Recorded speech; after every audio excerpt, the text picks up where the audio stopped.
Good morning, students! Ngayon, tatalakayin natin kung ano ang kinakain ng mga organismo at kung paano naisasayin ang mga enerhiya mula dito. At kung ano ang ganap ng mga organism sa cycling of materials. Bago tayo magsimula, magbibigay muna ako ng ilang mga katanungan. Alam mo ba kung ano ang kinakain ng kalabaw? Halaman. Tama.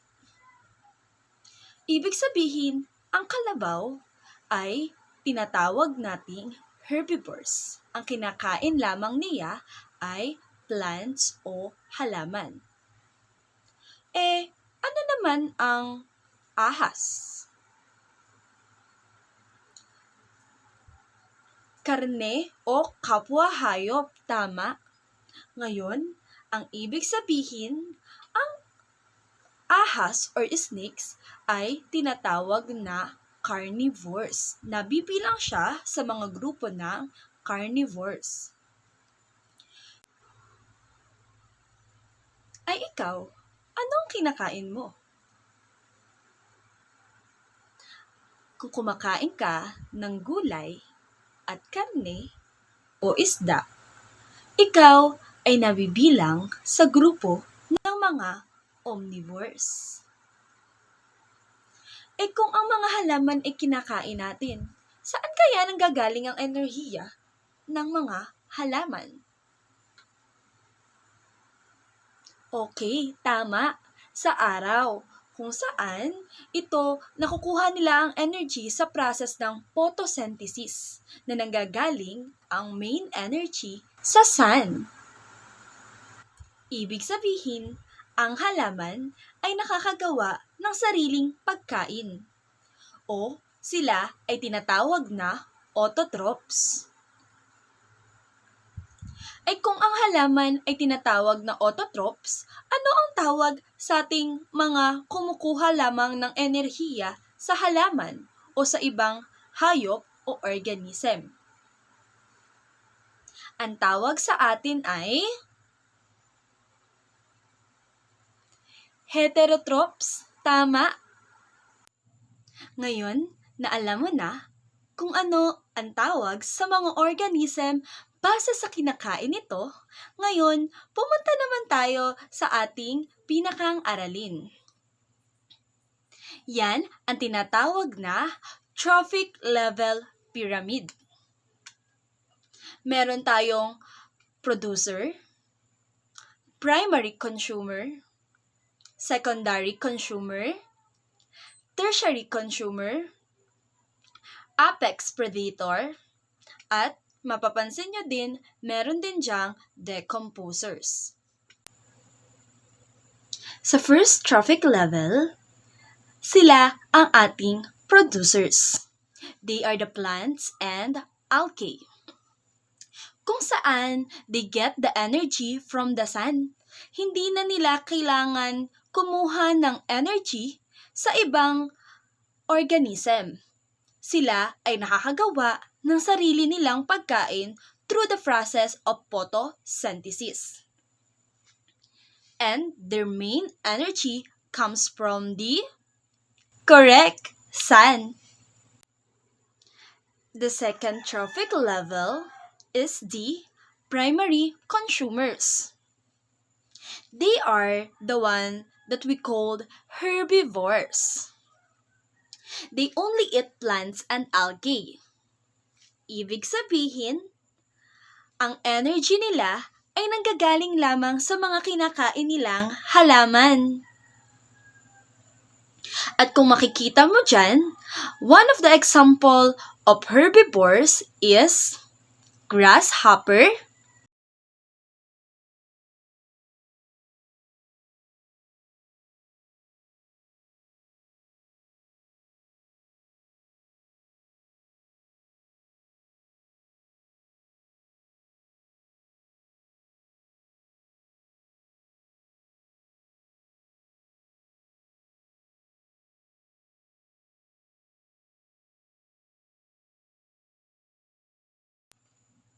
The fourth trophic level is the tertiary consumers or the secondary carnivores. Sila yung mga animals na kumakain ng ating primary consumer at secondary consumer. Ibig sabihin, ang energy na nakukuha nila ay mas mababa na kesa sa energy na nakuha ng secondary consumer at first consumer. Tandaan na habang tumataas ng isang level sa trophic level, ibig sabihin, bumababa na ang energy na nakukuha nito. At ang example nga ng ating secondary consumer ay snake. The fifth or final level is the apex predator. They prey on and eat herbivores and carnivores. Kinakain nila ang mga nasa lower level ng trophic level natin. They eat the primary consumers, secondary consumers, or tertiary consumers na kung saan itong mga ito ang nagsusustain ng kanilang energy. The common example of apex predator are lions, killer whales, anacondas, hawks, and did you know that human is also an apex predator? Because human had no natural predator. Ngayon, tapos na nating i-discuss ang first to last level, pansinin naman natin kung ano yung nasa labas ng pyramid, kung saan ito ay decomposers. Kung mapapansin nyo, may arrow lahat from first level to last level papunta sa decomposer. Ano ba ang decomposers? Decomposers consume dead plants and animals materials. Ang ibig sabihin, kapag namamatay ang mga hayop at halaman, nako-convert ang energy nito sa nutrients na napapapunta sa lupa at magagamit ng mga halaman upang maging mas malusog at magkaroon ng energy. Ang ilan sa mga example ng decomposers ay bacteria, earthworms, and flies. Ang mga ito ang nagre-recycle ng materials sa lahat ng trophic levels. At decomposer ay may mahalagang role para mag-function ng maayos ang ating ecosystem. Ngayon, bago tayo magpatuloy, kayo naman ang magbigay ng halimbawa ng pwede nating maging primary consumer, secondary consumer, tertiary consumer, and apex predator. Okay, unahin natin ang primary consumer. Okay, insects and squirrel.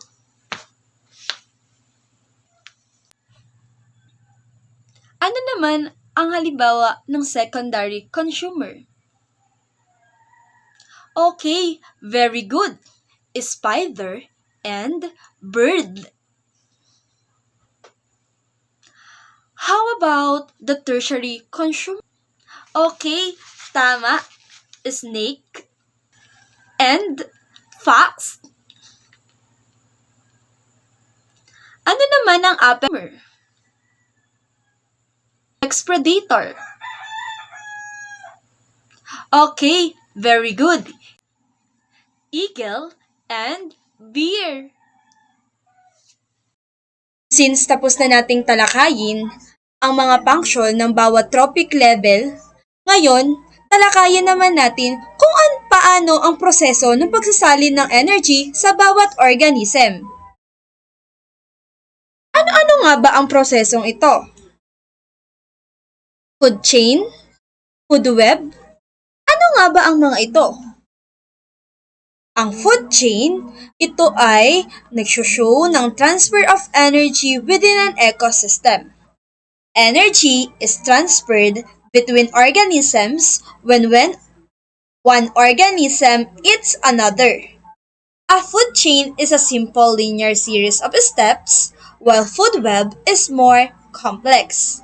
Sa picture, makikita nyo ang isang simpleng food chain, kung saan makikita nyo na ang ating producer ay yung halaman, na kinain ito ng primary consumer which is grasshopper, na kinain ito ng secondary consumer which is the rat, at kinain ito ng tertiary consumer which is the fox, at kinain naman ito ng apex predator which is the hawk.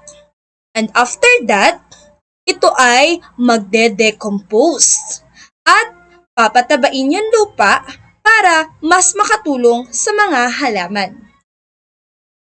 Sunod natin ang food web. A food web shows that the transfer of energy within an ecosystem. Energy is transferred between organisms when one organism eats another. Sabi nga, food web is a network of food chains. It is a multifold food chains connected together at various trophic level. It also a form of a number feeding connections among different organisms in the ecosystem. The more chains, the more stable ecosystem. Ngayon, talakayin naman natin ang rules of organism in the cycling materials. Familiar ka ba sa water cycle? Paano naman ang nitrogen cycle?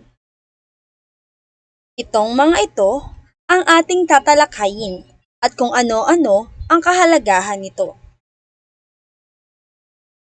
The objective of this lesson is the student must be able to analyze the rules of organism in the cycling of materials. Dumako tayo sa water cycle. Alam nyo ba na ang tubig na ginamit noong unang panahon ay ito rin ang tubig na ginagamit natin ngayon? Yes! Dahil ang water sa ating mundo ay hindi nababawasan at hindi din nadadagdagan. Ang mundo ay mayroong 71% na water at hindi ito nananatili sa isang lugar. Ito ay gumagalaw sa pamamagitan ng 4 na stage.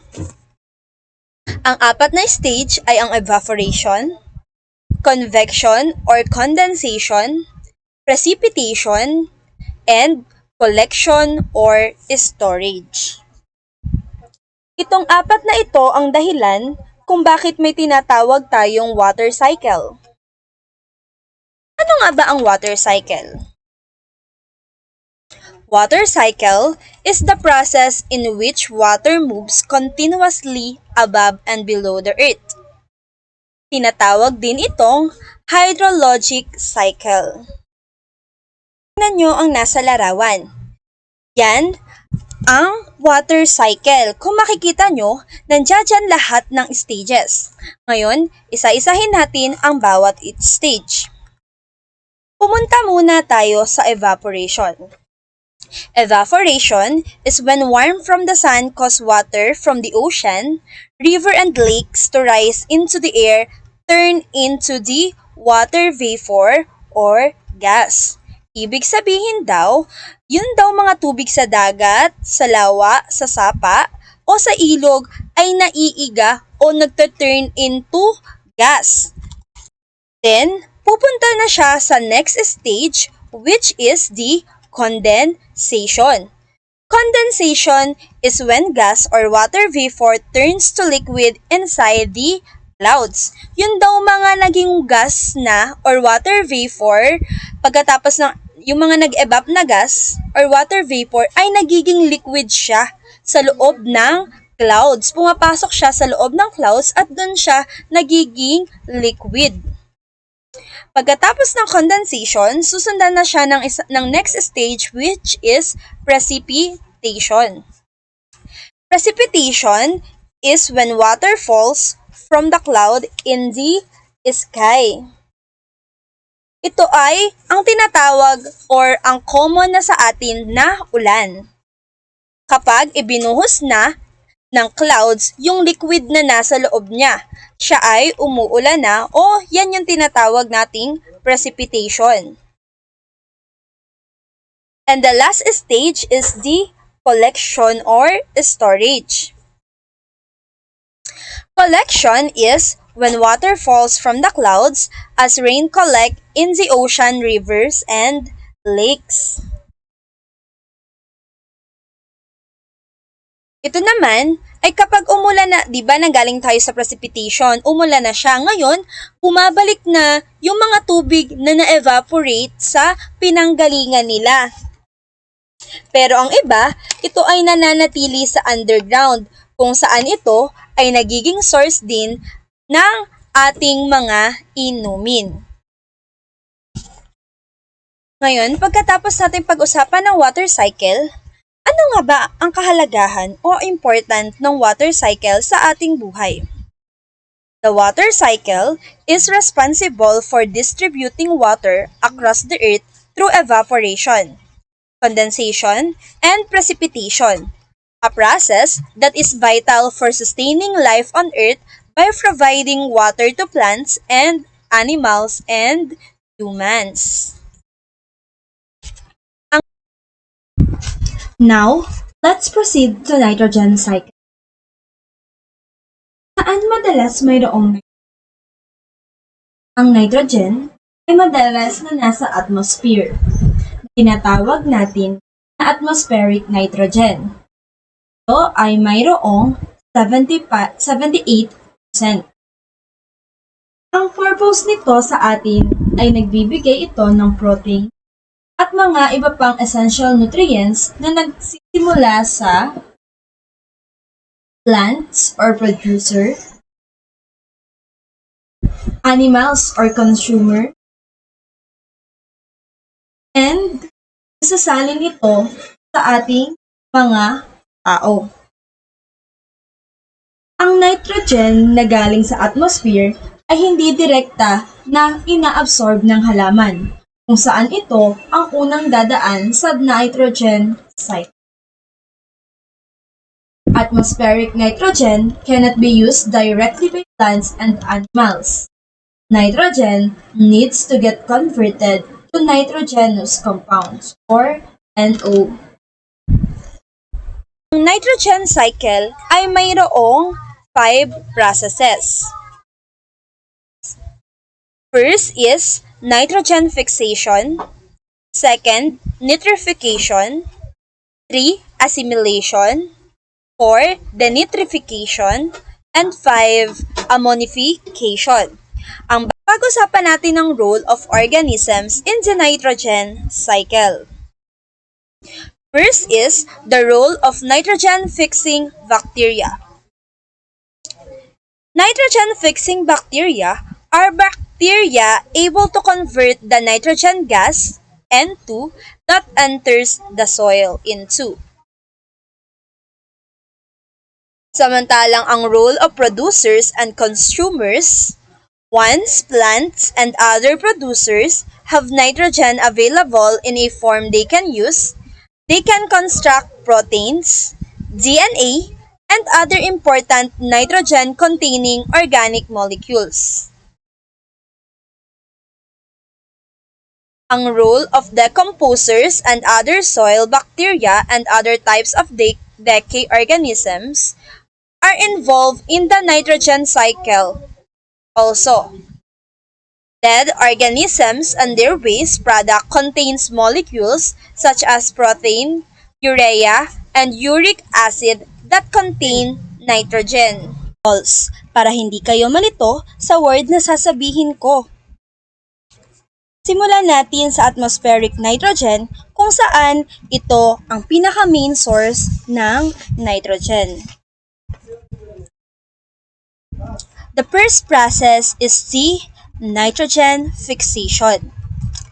It is the process by which atmospheric nitrogen is converted to a form of nitrogen such as ammonia.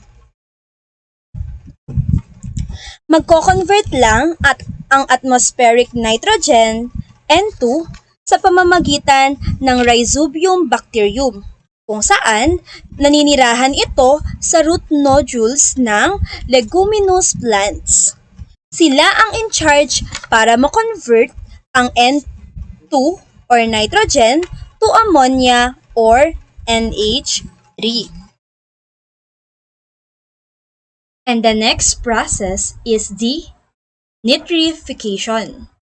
It is a two-stage process that involves conversion of NH3 to NO2 to NO3, kung saan from ammonia or NH3 ay mako-convert ito to nitrite or NO2 and mako-convert pa ito into nitrates o NO3 na makakagawa lang ay ang nitrifying bacteria.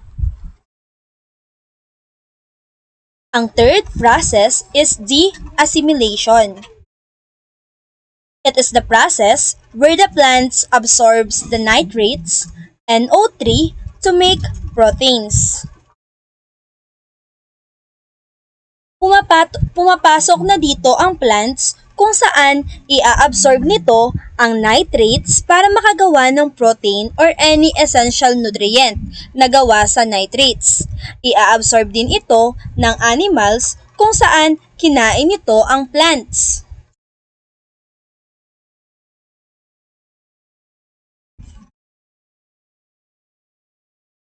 The fourth process is the nitrification. It is the process that converts nitrate to nitrogen gas, thus removing bioavailable nitrogen and returning it to the atmosphere. Sa denitrification, kapag ang nitrate or NO3 ay naiprocess ng nitrifying bacteria, ay hindi na ito maa-absorb lahat ng halaman. Ang iba dito ay naiiwan sa soil. At gagawin ulit itong atmospheric nitrogen sa pamamagitan ng denitrifying bacteria. Mayroon ding ibang paraan na hindi dumadaan ang atmospheric nitrogen sa bacteria. Ito ay kapag ang atmospheric nitrogen ay natamaan ng kidlat na makikita nyo sa picture, ito ay nagdadirect na kaagad ng nitrate or NO3, na kung saan ito yung kailangan ng plants para makagawa ng protein. Then, it will process to assimilation. Then, ang kasunod na process ay mayroon ding ibang involved sa nitrogen cycle. Ito ay tinatawag na ammonification, na makikita nyo sa picture. From the poops and decaying animals, dito nang galing yung ammonia or NH4. Then, ipaprocess ulit ng nitrifying bacteria na ang process ay nitrification to convert nitrates NO2 to nitrate NO3. Then, it will proceed to assimilation for absorbs of producer and consumers.